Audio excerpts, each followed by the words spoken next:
Salve, salve, família vascaína! Para quem não me conhece, eu sou o Thiago, do canal Vasco em Família. Estou iniciando esse novo canal, o Gigante News TV, com um estilo diferente. Aqui é um canal de react, vamos reagir nesse vídeo ao programa Fechamento Sport TV. Tava por lá o Rizek, Denilson falando que eu tenho dificuldade de entender se esse time do Vasco vai encaixar com o estilo do Fernando Diniz, Felipe Melo também falando detalhes de treinamento, pontos importantes, né? Ele entende que esse Vasco pode sim evoluir na mão do Diniz, principalmente porque ele fala que o Diniz passa muita confiança para os atletas. E o Eric Faria fala detalhes sobre essa negociação entre Diniz e Vasco da Gama, e a gente vai aproveitar aqui para debater um pouco também do jogo contra o Palmeiras e projetar o próximo confronto contra o Puerto Cabello pela Sul-Americana. Dá aquela força aqui pro Thiagão nesse canal, se inscreve, deixa o like e vamos, tá na tela. Opção do passe, João Vitor, né? o João Vitor lá em cima, ou ele tem a opção de estar pressionado, botar o corpo. Ele esconde a bola. Quando ele traz a bola pro lado esquerdo, ele mostra a bola pro Richard Rios. Eu concordo com você, ainda digo mais. O Léo Jardim poderia ter tocado a bola pro lado e o próprio Léo Jardim ter dado linha de passe para ele. Porque se o Richard Rios vem pressionar, ele toca pro Léo Jardim, como acontece muito com o Rossi no Flamengo, o cara vem pressionar, o cara toca no Rossi, o Rossi vai lá e vira o jogo. Muito Verdade. bom, com o pé.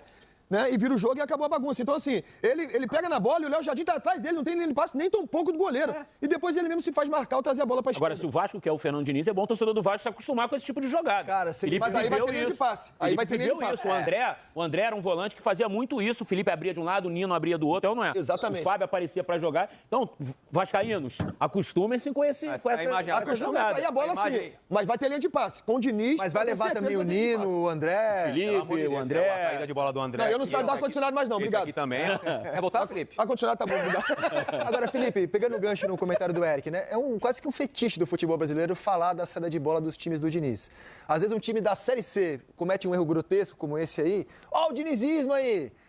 Não, e eu falei, desculpa, sem crítica ao Diniz, não. Claro, eu tô falando só que claro, isso vai ser uma claro. constante do time É do uma Vasco. questão cara ao Fernando Diniz que o time saia trabalhando a bola. Como é que é isso no dia a dia, essa É obsessão? muito trabalho. Demanda tempo. É muito treino e muito erro. Então, que mais tem? repetição, Exatamente. repetição, Muito erro. E às vezes o Diniz fazia o que com a gente no Fluminense muitas vezes? Os caras pegavam e falavam assim, vocês vão ter que sair jogando aqui e se viram tem que ser jogando da área, de dentro da área. E vem todo o time pra cá, às vezes eles marcavam com um ou dois jogadores a mais. E nós saímos jogando. É claro que no início você erra, e ele chutava a bola em cima do Fábio, o Fábio não conseguia dominar, chutava de novo. Aí você vai, repetição, você vai fazendo as coisas melhores. Quando você chega no campo, você tem dois a mais, você sai jogando. E de fato aconteceu. E muitas vezes acontece De bola. sucesso, como cansou de acontecer sucesso com essa Muitas saída vezes. de O bola Manchester do Diniz. City, o Fluminense fez uma saída maravilhosa contra o time do Guardiola. Mas o que temos que pensar é o seguinte, colocar na balança, né? Porque vai errar. Porque os atletas são seres humanos. Mas também sai gol de chutão. Vamos errar. Chutão que o time pega a bola e faz gol. Mas quando saía gol, com o Fábio, com a bola no pé do Fábio, nós saímos tocando bola, saía gol, ele anotava. E quando o Fábio errava, ou eu errava, ou o Nino errava, que nós somos seres humanos e errávamos, e os Você jogadores... não errava, irmão. Os caras que não entendiam você, irmão. Não, eu errava. Não errava, Eu errava, vamos lá, eu vou errar. Eu não vou criar polêmica aqui, não. Eu errava. Mas, e errava muito, não era pouco, não. Mas eu mais acertava do que errava. Mas ele anotava... Então, ele anotava e falava assim, e tem muitos lances, eu lembro que no jogo contra o próprio Vasco, que nós empatamos o jogo 1-1, Fluminense e Vasco no Maracanã. E foi um atropelo, assim, foram 25 chutes. O Léo do Jardim foi o Fluminense. melhor jogador em campo. Exatamente, no início do jogo, o Fábio verdade. tocou a bola errada e o atacante do Vasco fez o gol. O Pedro Raul hoje está no Ceará. Quando chegou no vestiário, ele falou assim, ó, tem problema. Aqui, ó, nós temos não sei quantos pontos com bola saindo do seu pé. Olha quantos gols nós fizemos, olha quantos pontos nós conquistamos com a bola saindo do seu pé. Então erramos, a bola vai errar. O ideal é não errar, vamos treinar para não errar. Mas é um camarada que sabe mexer com o psicológico do atleta, ele dá a confiança necessária para o atleta. Então, você vai ver o Vasco saindo jogando dessa maneira, vai errar, vai, mas muito menos. Você vai ver o Vasco chegando na cara do gol do adversário com bola tocada, porque é muita repetição. E porque o Diniz dá muita estratégia, dá muita... todo mundo vem. O cara pega a bola, tem 3, 4 opções para jogar. O Denilson trouxe uma Falo isso o tempo todo lá no canal. Também aqui. É o técnico que o Vasco quer, isso todo mundo sabe. Ele quer trabalhar no Vasco, ele já deu o sim. O que está pegando agora é uma questão financeira, e aí o Pedrinho vai tentar acertar com o empresário do Fernando Diniz, que é o Bertolucci, Juliano Bertolucci, que é o empresário do Fernando Diniz. Então, o Diniz já deu o sim para o Vasco, ele quer trabalhar no Vasco, ele quer voltar ao Vasco. O Pedrinho tinha até uma ideia de que o Diniz só assumisse durante a parada para a Copa do Mundo de Clubes, porque exatamente aí ele teria tempo para repetir. Só que o Diniz, ele quer tanto voltar a trabalhar e ele gosta tanto disso, que ele falou, não, se a gente acertar, no dia seguinte eu já estou dando treino no Vasco. Então, havendo acerto, parte financeira, o Diniz assume o Vasco imediatamente. Ele não vai esperar a parada da Copa do Mundo para começar a trabalhar. Então, agora, o torcedor vascaíno que quer o Diniz tem que torcer para ter esse acerto financeiro. Diniz é o tipo de cara do seguinte, jogou agora, por exemplo, Flamengo e Corinthians. O Dorival estava lá em cima, se for o Diniz, estava lá embaixo. Ele, cara, nem sabia, se tiver que perder, vai perder comigo em campo. Eu estou aqui, eu acredito no projeto, vou dar a confiança necessária para os atletas. Isso tem um peso dentro do vestiário? Isso tem um peso enorme. Isso tem um peso enorme. A confiança que ele dá para o atleta é um peso enorme. Quando chega um treinador, que é um treinador grande, que já venceu o que venceu, e que muda todo o ambiente, muda a forma de jogar, que dá confiança para um, que dá confiança para outro, isso muda completamente. Agora, o torcedor do Vasco tem que estar preparado também para esse resultado não aparecer de imediato. O torcedor do Vasco demora um pouquinho, né? tem que entender que demanda tempo. Mas aí é o elenco que você tem também, né? Você tem que cobrar o time de acordo com o elenco que você Não é tem. nem só o elenco, não é nem só o elenco também, né? A gente já viu o Cruzeiro que ele pegou também ano passado e teve continuidade no início do ano. A ideia de jogo dele é muito... Peculiar. O atleta tem que querer. Não só querer, mas demanda muito treino, não é fácil. Mas assim... Então acho que é um conjunto de fatores. O pessoal tem que vestir a camisa ali. Não, mas independente do treinador, né? Tem que defender. Mas existe... 100%. Sim, existe treino, por exemplo, o Diniz, eu acho que o momento que ele esteve no Cruzeiro, assim, pelo que eu entendo de futebol, pelo que eu enxergo de futebol, não compraram a ideia dele. Uma aceitação do elenco. Exatamente, não compraram a ideia dele. Diferente do Fluminense. O Fluminense, todo mundo comprou a ideia. Não, os caras, a gente quer jogar, e é isso mesmo. Tiver que sair com risco, vão sair com risco. Então, assim, o atleta tem que comprar a ideia. Se o atleta comprar a ideia, ele é um bom cara para te ensinar. Tem uma questão técnica, que às vezes E ter jogadores para fazer isso. Tecnicamente, o jogo do Diniz, a ideia do Diniz, você pegou o time do Fluminense, por exemplo, tecnicamente, era um time que conseguia dar essa resposta. Poderia demorar um pouquinho, mas você via que eu, por exemplo, nesse momento, vamos imaginar que o Diniz fechou com o Vasco. Eu não consigo imaginar que rapidamente o João Vitor, Hugo Moura, jogadores assim, da primeira linha de defesa do Vasco, consiga ter um entendimento rápido da ideia do Mas, por exemplo, do Diniz. o Felipe pode até corroborar com o que eu vou dizer. Quando ele assume o Fluminense, tinha caras experientes, caras com nome como o Felipe e tal. Mas, por exemplo, o André, que hoje virou um jogador internacional, estava para sair para o Botafogo. Ele ia embora. O Fluminense não estava aproveitando o André. Não era um jogador que estava no radar do Fluminense. O Diniz pega, trabalha e faz esse cara evoluir. O Martinelli é um jogador que hoje é super criticado e sempre foi um cara que o torcedor às vezes gosta, às vezes não gosta.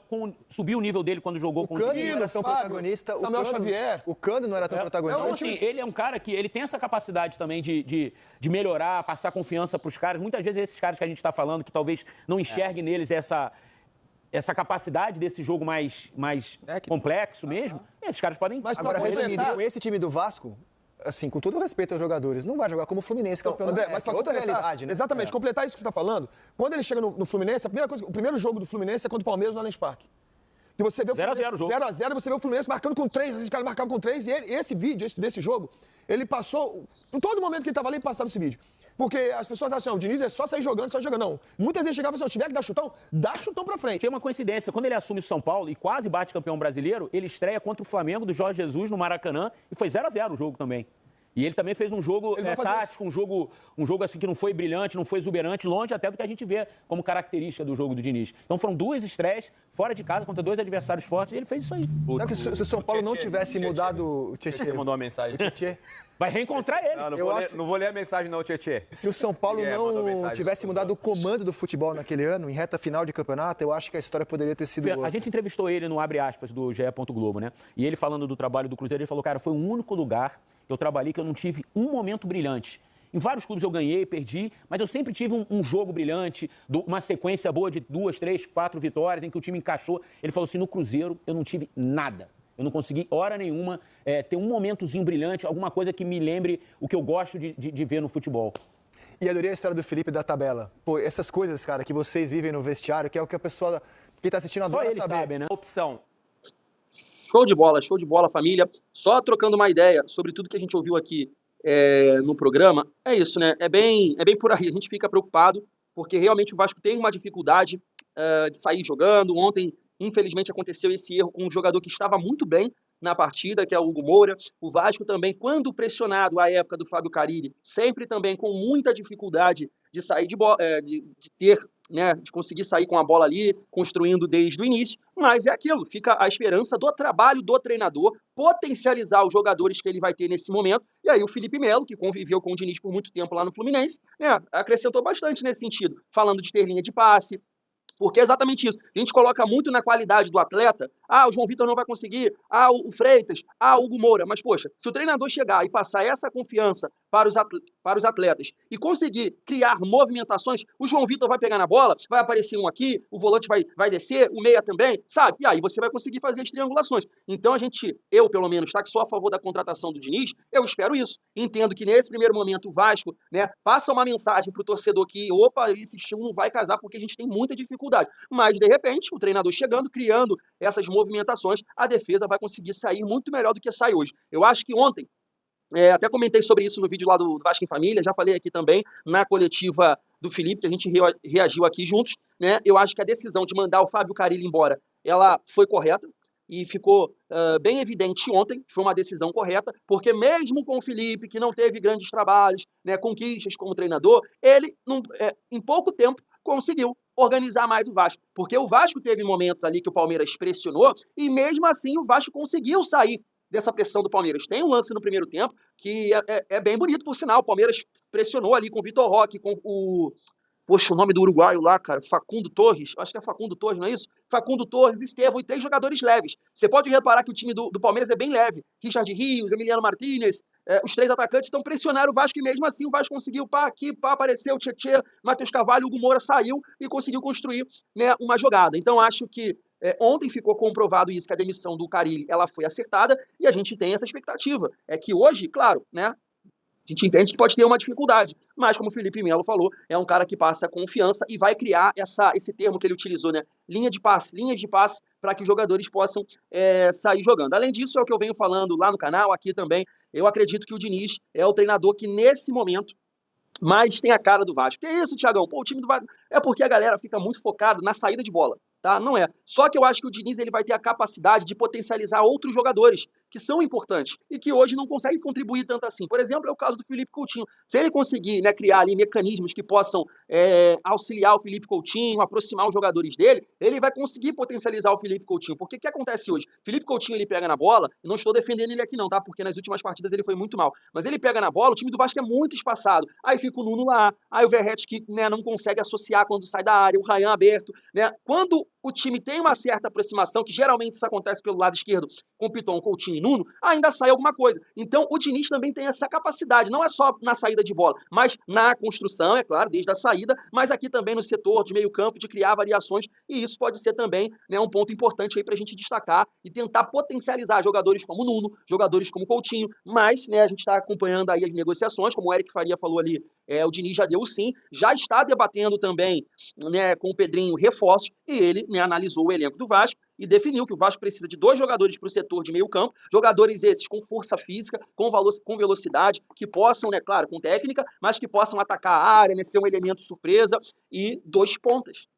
Porque ontem também ficou muito claro, né, a falta que faz um jogador de velocidade. Porque o Lloyd, mesmo com toda a dificuldade e críticas da torcida, estava bem naquela partida. Foi bem na partida de ontem. E o Vasco, ele deu muita possibilidade sempre o Vasco conseguia criar os espaços, tinha o Lloyd ali para atacar espaço. E aí aquele passe em profundidade, o Piton deu esse passe em profundidade, o Nuno deu esse passe em profundidade, e o Lloyd estava chegando no fundo. O Lloyd criou possibilidades, criou boas jogadas. Então o Diniz já identificou que o Vasco precisa dessa característica. Mas, né, porque nesse momento só tem o Lloyd. Porque dá para observar já, depois de alguns jogos do Nuno e do Garré, que são jogadores de mais qualidade e não de força física. Jogadores que o Nuno ainda consegue mais, tá? O Nuno ainda consegue mais esse tipo de jogada, mas o Garré não. O Garré tem muita dificuldade de atacar espaço, de atacar o fundo. Agora o Nuno não, ainda dá uma arrancada ali, outra aqui. Mas de longe não tem as características do Lloyd. Então o Diniz já identificou que falta isso no Vasco. E eu acho que está claro para todo mundo. Então gostei da atuação de ontem. O resultado foi terrível. Eu acho que dá, sim, uma certa esperança que o Vasco, daquela certeza que pelo menos assim muitos torcedores que a gente conversa, né, tinham de, poxa, o Vasco pode jogar melhor do que estava jogando com o Fábio Carille. E ontem já foi uma partida diferente, né? Tem muito torcedor que acaba falando que a gente é isso, que é aquilo, só que o torcedor do Vasco parece que, né, não entende. Quando a gente fala que o Vasco fez uma boa partida, apesar da derrota, é porque a gente não está comparando o Vasco de 97, o Vasco de 98, o Vasco de 2000, o Vasco de 2011, pelo amor de Deus, né? A gente está fazendo uma comparação com o Vasco contra o Cruzeiro, com o Vasco contra o Operário. Então, muito provavelmente, se o Vasco tem esse nível de atuação que teve ontem contra o Palmeiras, que a gente pode dizer que é o 2º melhor time do Brasil, contra o Operário, o Vasco venceria. O Vasco venceria, né? Apesar do campo muito ruim, mas um time mais leve ontem ficou legal de ver. Se o Vasco tivesse caprichado um pouquinho mais ali no último passe, né, o Vasco poderia ter um resultado melhor, pelo menos o empate. Claro que o erro acabou, né, ajudando nesse sentido. Agora, caminhar, acho que o Vasco deve poupar, né, muitos jogadores, na minha visão, contra o Puerto Cabello, porque o Vasco tem que priorizar o Campeonato Brasileiro. Nesse momento, podemos dizer que o Vasco está a 1 ponto da zona de rebaixamento, já que o primeiro é o Galo, com 6 pontos, e o Vasco tem 7 pontos. Então, chegou a hora de pontuar, e não dá pra gente, vamos classificar primeiro e depois correr atrás no Brasileiro. Não pode pensar assim. Não pode pensar assim de forma nenhuma. Acho que o Vasco tem que poupar. O time reserva do Vasco deveria ter condições de ganhar do Puerto Cabello fora, né, porque é uma folha salarial infinitamente maior, mas é isso. Acho que o Vasco tem que priorizar o Campeonato Brasileiro. Vou ficando por aqui. Se você chegou até aqui no vídeo, se inscreve, deixa o like, ajuda o Thiagão aqui no Gigante News TV. Fui!